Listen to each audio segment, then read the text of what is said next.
नमस्कार जय जगन्नाथ आम चैनल को आपण मानकु बहुत बहुत स्वागत। सांग माने श्रावणर द्वितीय सोमवार दिन शिवलिंगरू उठाई आणंतु एही पवित्र जिनिस। भगवान भोलानाथंक कृपारू जीवनर समस्त दुख कष्टरू मिलिजिब मुक्ति। आपणक जीवनरे हेब धनर वर्षा।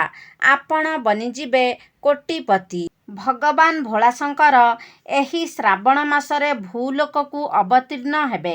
तेबे एही वर्ष जेउ श्रावण मास ताहा जुलाई 11 तारिखरू आरंभ होई एवं अगस्त 9 तारिखरे शेष हेब। एही वर्ष श्रावण मासर विशेषत्व रहिछि। सांगमाने श्रावणर पवित्र मासटी भगवान भोलाशंकरंकर अर्पित अटे। कुहा जाइथाए कि जेउ व्यक्ति एही श्रावण मासरे सच्चा हृदय विधि विधान पूर्वक भगवान भोलाशंकरंकर पूजार्चना करिथाए, भगवान भोलाशंकर सेही व्यक्तिंकर समस्त मनस्कामना को पूर्ण करिथांती। तेबे शिवपुराण अनुसारे एही श्रावण मासर पवित्र मासरे कौनसी भी सोमवार दिन कौनसी भी व्यक्ति शिवलिंग उपरू एही गुप्त जिनिसटी नहीं आसंती सेमानंक जीवनरे केबे भी दारिद्रता आसी न थाए एवं तांक जीवनरे चलीथिबा समस्त दुख कष्ट एवं समस्यार मध्य अंत होइथाए। आपण माने निश्चय देखिथिबे जेउ माने शिव भक्त होइथांती सेमाने एही श्रावण मासरे प्रभु शिवशंकरंकु विभिन्न रीतिनीति रे पूजा पाठ करिथांती एवं भगवान भोलाशंकरंकर भक्ति रे लीन होई जाइथांती।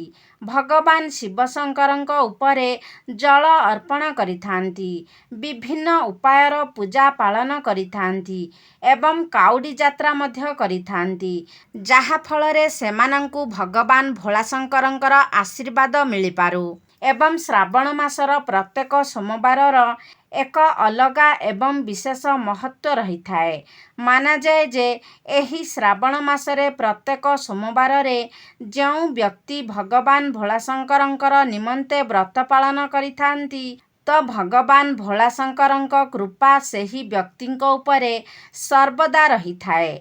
स्वयं काल मध्य सेही व्यक्तिंकर कौनसी क्षति करि पारि न थाए।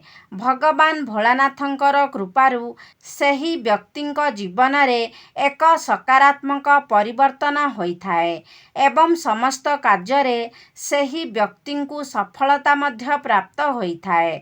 मात्र जदि आपण श्रावण मासर प्रत्येक सोमवाररे भगवान भोलानाथंक पाई व्रत रखि पारिबे नाही, तेबे जदि कौनसी भी गोटिए सोमवार दिन आपण भगवान शिवंक मंदिर को जाई शिवलिंगरू एही गोटिए जिनिस नहीं आसुछंती एवं आपणकर घरे रखि देउछंती, जहा विषय आज मु आपणंकु एही वीडियो रे कहिबाकु जाउछि, तेबे सांग माने एहा द्वारा आपणक गृहरे केबे भी धन धान्य रे अभाव होई न थाए।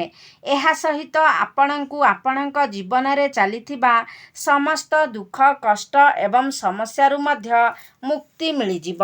भगवान भोलानाथंकर असीम कृपा आपणक उपरे सदा सर्वदा पाई रहिब।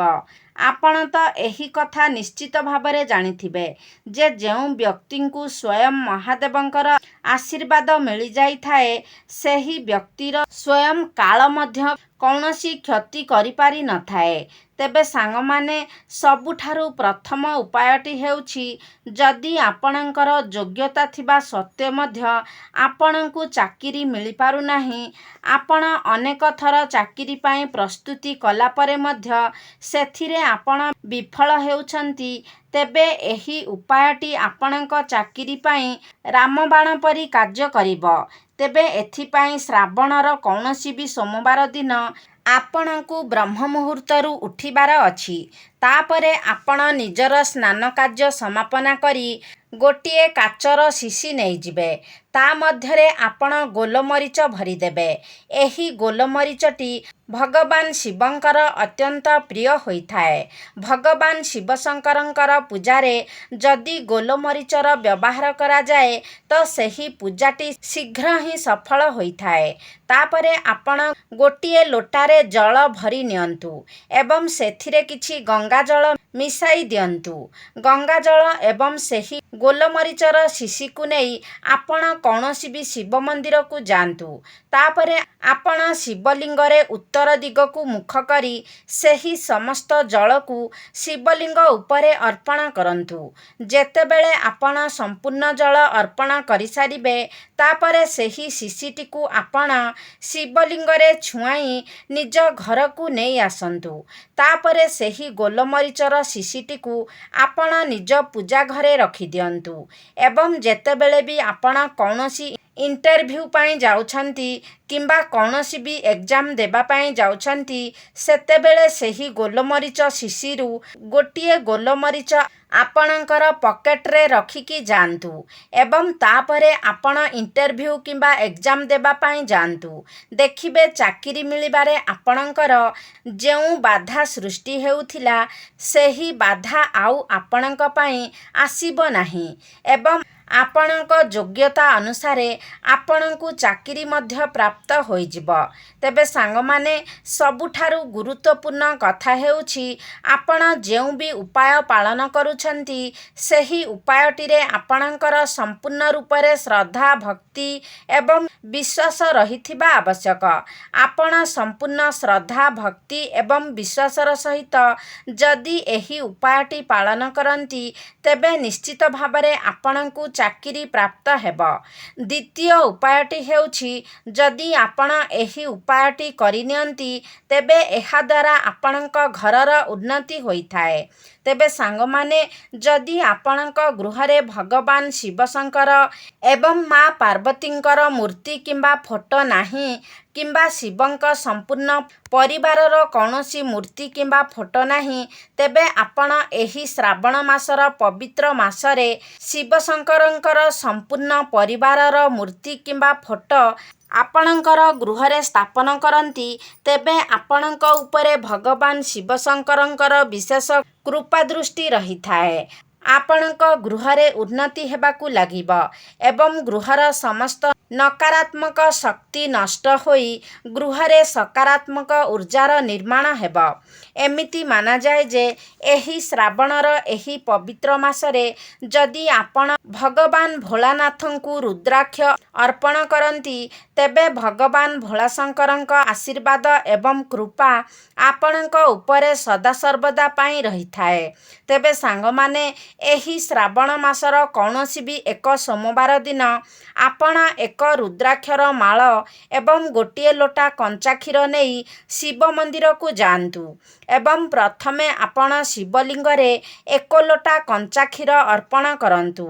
ତେବେ ସାଙ୍ଗମାନେ, ଯେତେବେଳେ ଆପଣ ସବୁ କ୍ଷୀର ଅର୍ପଣ କରିସାରୁଛନ୍ତି ତାପରେ ଏହି ରୁଦ୍ରାକ୍ଷ ମାଳଟିକୁ ଶିବଲିଙ୍ଗରେ ଛୁଆଇଁ ତାପରେ ନିଜେ ସେହି ରୁଦ୍ରାକ୍ଷର ମାଳକୁ ଧାରଣ କରନ୍ତୁ। ଏପରି କରିବା ଦ୍ୱାରା ଆପଣଙ୍କୁ ଭଗବାନ ଶିବଶଙ୍କରଙ୍କର ସାକ୍ଷାତ କୃପା ପ୍ରାପ୍ତ ହୋଇଥାଏ। ମାନାଯାଇଥାଏ ଯେ ଯେତେବେଳେ ଭଗବାନ ଶିବଶଙ୍କରଙ୍କର ଲୁହ ଏହି ଭୂଲୋକରେ ପଡ଼ିଥିଲା ସେତେବେଳେ ସେହି ଲୁହ ରୁଦ୍ରାକ୍ଷର ରୂପ ଧାରଣ କରିଥିଲା।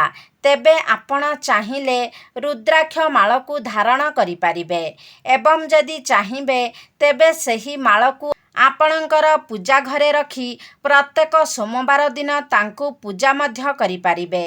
ଏହି ଉପାୟଟି କରିବା ଦ୍ୱାରା ଆପଣଙ୍କର ଏବଂ ଆପଣଙ୍କ ପରିବାରରେ ସମସ୍ତ ସଦସ୍ୟମାନଙ୍କ ଜୀବନରେ ଏକ ସକାରାତ୍ମକ ପରିବର୍ତ୍ତନ ଆସିଥାଏ। ଭଗବାନ ଭୋଳାନାଥଙ୍କ ଆଶୀର୍ବାଦରୁ ଆପଣମାନେ ଆପଣଙ୍କ ଜୀବନରେ ବହୁତ ଆଗକୁ ମଧ୍ୟ ଯାଇପାରିବେ।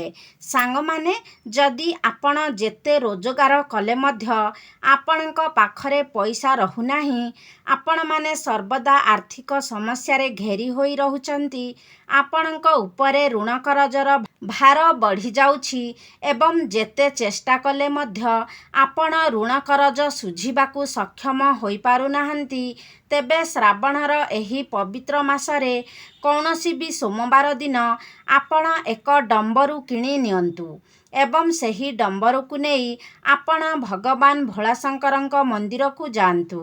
ତାପରେ ଆପଣ ସେହି ଡମ୍ବରକୁ ଶିବଲିଙ୍ଗରେ ଛୁଆଇଁ ନିଜ ପୂଜା ଘରେ ଆଣି ରଖିଦିଅନ୍ତୁ ଏବଂ ପ୍ରତ୍ୟେକ ସୋମବାର ଦିନ ଧୂପ ଦୀପ ଦେଇ ସେହି ଡମ୍ବରୁକୁ ପୂଜା କରନ୍ତୁ। ଏହି ଉପାୟଟି କରିବା ଦ୍ୱାରା ଆପଣମାନେ ଦେଖିବେ ଯେ ଧୀରେ ଧୀରେ ଋଣ କରଜ ଶୁଝିବାକୁ ସମର୍ଥ ହେବେ।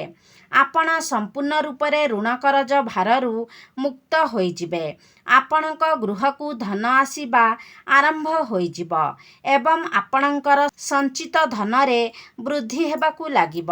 ସାଙ୍ଗମାନେ, ଯଦି ଆପଣଙ୍କ ଶତ୍ରୁ ସଂଖ୍ୟା ବଢ଼ିଯାଇଛନ୍ତି, ଶତ୍ରୁ ପୀଡ଼ା ଆପଣଙ୍କୁ କଷ୍ଟ ଦେଉଛି, ତେବେ ଶତ୍ରୁମାନଙ୍କ ଠାରୁ ରକ୍ଷା ପାଇବା ପାଇଁ, ଶତ୍ରୁ ପୀଡ଼ାରୁ ମୁକ୍ତି ପାଇବା ପାଇଁ ଶ୍ରାବଣ ମାସର ପବିତ୍ର ମାସରେ କୌଣସି ବି ଏକ ସୋମବାର ଦିନ ଆପଣମାନେ ପିତ୍ତଳର ଏକ ତ୍ରିଶୂଳ କିଣି ଆଣନ୍ତୁ। ତାପରେ ସେହି ତ୍ରିଶୂଳକୁ ନେଇ ଆପଣ ସୋମବାର ଦିନ ଶିବ ମନ୍ଦିରକୁ ଯାଆନ୍ତୁ ଏବଂ ଭଗବାନ ଶିବଶଙ୍କରଙ୍କର ଡାହାଣ ଚରଣରେ ଏହି ତ୍ରିଶୂଳକୁ ଛୁଆଇଁ ନିଜ ଘରକୁ ନେଇ ଆସନ୍ତୁ। ଏହି ଉପାୟଟି କରିବା ଦ୍ୱାରା ଆପଣଙ୍କୁ ଶତ୍ରୁ ପୀଡ଼ାରୁ ମୁକ୍ତି ମିଳିଯିବ। ଶତ୍ରୁମାନେ ଆପଣଙ୍କର କୌଣସି କ୍ଷତି କରିପାରିବେ ନାହିଁ। ଯଦି ସେମାନେ ଆପଣଙ୍କର କିଛି କ୍ଷତି କରିବାକୁ ଚେଷ୍ଟା କରନ୍ତି, ତେବେ ଓଲଟା ସେହିମାନଙ୍କର ହିଁ କ୍ଷତି ହେବ। ସାଙ୍ଗମାନେ, ଯଦି ଦୁର୍ଭାଗ୍ୟ ଆପଣଙ୍କର ପିଛା ଛାଡ଼ୁନାହିଁ, ପ୍ରତ୍ୟେକ କାର୍ଯ୍ୟରେ ଆପଣ ବିଫଳ ହେଉଛନ୍ତି ଏବଂ ଆପଣମାନେ ଚାହୁଁଛନ୍ତି ଆପଣଙ୍କର ଦୁର୍ଭାଗ୍ୟ ସୌଭାଗ୍ୟରେ ପରିଣତ ହୋଇଯାଉ, ଆପଣଙ୍କୁ ପ୍ରତ୍ୟେକ କାର୍ଯ୍ୟରେ ସଫଳତା ପ୍ରାପ୍ତି ହେଉ, ତେବେ ଶ୍ରାବଣର ଏହି ପବିତ୍ର ମାସରେ କୌଣସି ବି ସୋମବାର ଦିନ ଆପଣ ଏକ ମୟୂରପଙ୍ଖ କିଣିକି ଆଣନ୍ତୁ ଏବଂ ସେହି ମୟୂରପଙ୍ଖକୁ ଆପଣ ଶିବ ମନ୍ଦିରକୁ ନେଇ ତାପରେ ଆପଣଙ୍କର ପୂଜା ଘରେ ରଖିଦିଅନ୍ତୁ। ମାନାଯାଇଥାଏ ଯେ ଯଦି ଶ୍ରାବଣ ମାସରେ ଆପଣ ମୟୂରପଙ୍ଖ ଆଣି ଆପଣଙ୍କର ଘରେ ରଖନ୍ତି, ତେବେ ଆପଣଙ୍କର ଭାଗ୍ୟ ଉଦୟ ହୋଇଥାଏ, ଆପଣଙ୍କର ଦୁର୍ଭାଗ୍ୟ ସୌଭାଗ୍ୟରେ ପରିଣତ ହୋଇଯାଇଥାଏ। ଯଦି କୁଣ୍ଡଳୀରେ କାଳସର୍ପ ଦୋଷ ଥାଏ, ତେବେ ତାହାର ମଧ୍ୟ ନିବାରଣ ହୋଇଥାଏ। ଆପଣ ଆପଣଙ୍କ ଜୀବନରେ ଉନ୍ନତି କରିବାକୁ ଲାଗିଥାନ୍ତି। ଏହା ବ୍ୟତୀତ ଶ୍ରାବଣ ମାସର ସୋମବାରରେ ଯଦି ଆପଣ ଶିବଲିଙ୍ଗରେ ଦୁବ ଅର୍ପଣ କରିଥାନ୍ତି, ତେବେ ଆପଣଙ୍କୁ ସମସ୍ତ ପ୍ରକାରର ଭୌତିକ ସୁଖର ପ୍ରାପ୍ତି ହୋଇଥାଏ। ଆପଣଙ୍କୁ ଭଗବାନ ଗଣେଶଙ୍କର ମଧ୍ୟ ଆଶୀର୍ବାଦ ପ୍ରାପ୍ତି ହୋଇଥାଏ। ଆପଣଙ୍କର ଦରିଦ୍ରତା ସବୁଦିନ ପାଇଁ ଦୂର ହୋଇଯାଇଥାଏ। ତେବେ ସାଙ୍ଗମାନେ, ଆଶା କରୁଛି ଆଜିର ଭିଡ଼ିଓଟି ଆପଣମାନଙ୍କୁ ନିଶ୍ଚିତ ଭାବରେ ଭଲ ଲାଗିଥିବ। ଯଦି ଭଲ ଲାଗିଛି ତାହେଲେ ଲାଇକ୍ କରନ୍ତୁ, ସେୟାର କରନ୍ତୁ। ଆମ ଚ୍ୟାନେଲକୁ ଯଦି ସବସ୍କ୍ରାଇବ୍ କରିନାହାନ୍ତି ତାହେଲେ ସବସ୍କ୍ରାଇବ୍ କରିଦିଅନ୍ତୁ ଏବଂ କମେଣ୍ଟ ବକ୍ସରେ ହର ହର ମହାଦେବ ନିଶ୍ଚୟ ଲେଖନ୍ତୁ।